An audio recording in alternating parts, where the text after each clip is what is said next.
You probably think that game developers want you to play their game, right? Wrong. While this is often the case, there are some instances where devs don't want you to play their game. FOMO, fear of missing out, has a huge impact on the way players play and view a game. It is also an incredibly controversial subject. In this video, we will be discussing the different types of FOMO-focused content, how it affects the way you play a game, and the way devs can make popular games without using FOMO. First, we should further define FOMO.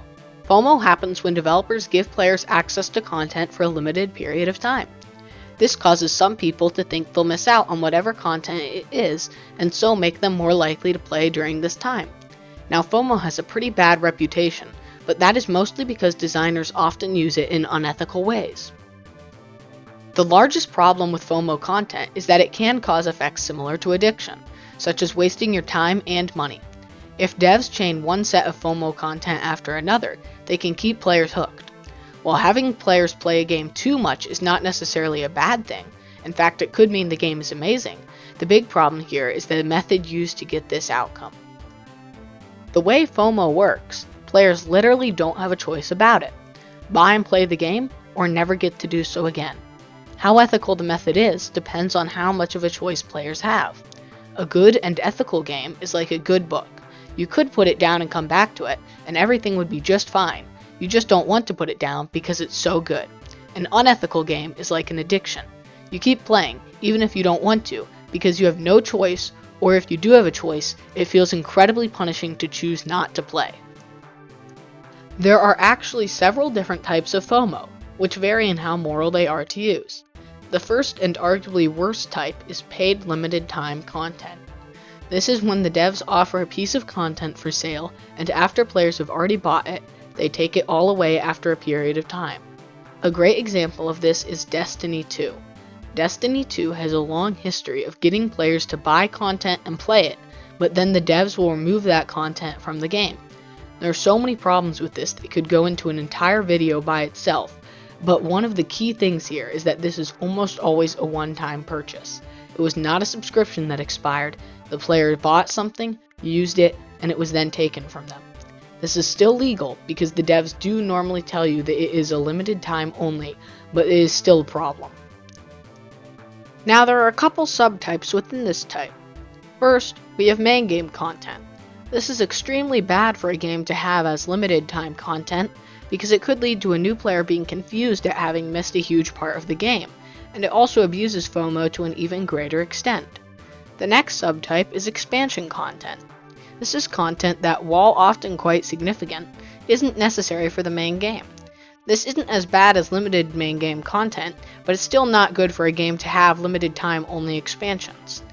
The third and final subtype is Battle Pass content, which is basically cosmetics, small loot, and quantities of in-game currency. This isn't that bad because the content is usually unnecessary to enjoy the game and fairly small. Now here's the thing, this content is never coming back.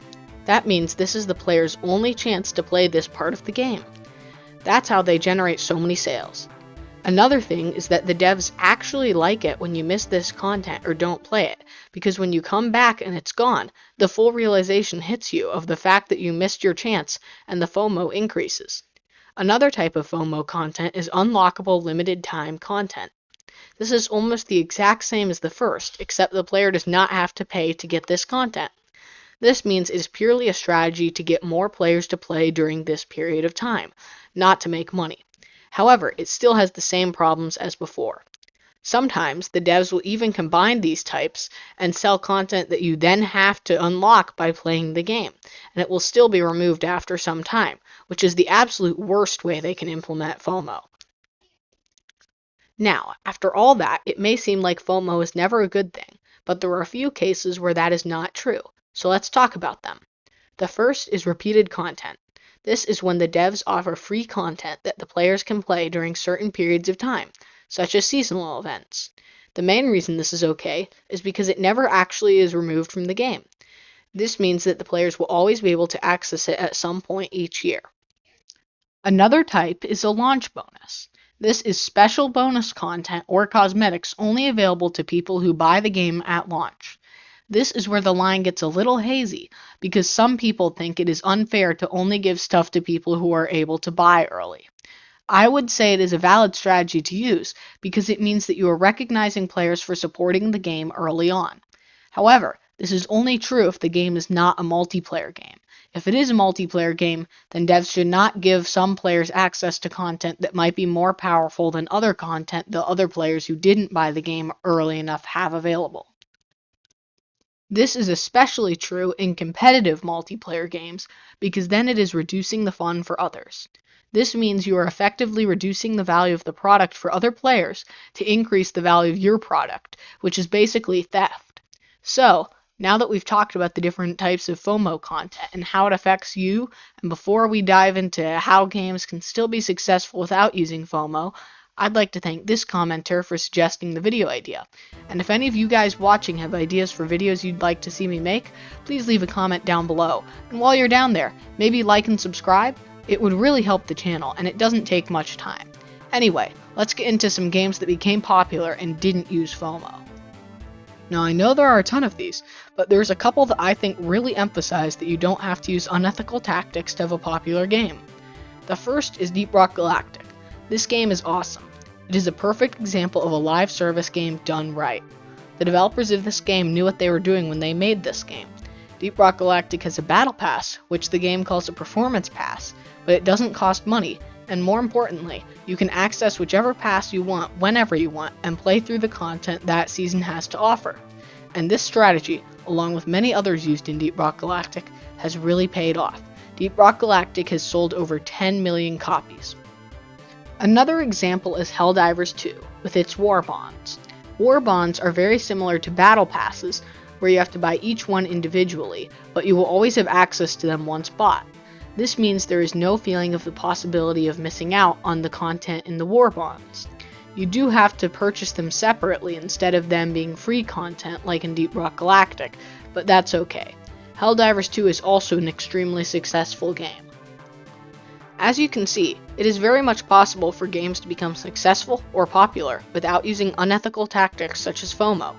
In fact, I would say that if the content is good enough for players to be worried about missing out on it, then it is actually hurting the game to make that content limited time only, because you are reducing the possible value of the game. And if you remove content from a game that was good, that simply means players can't play it anymore, so the only reason to do it is if you don't want players to play through that content. So, to all the devs and companies out there, please don't misuse FOMO. It only hurts the players and the game, in addition to the reputation of the company. Anyway, thank you for watching, and I will see you in the next video.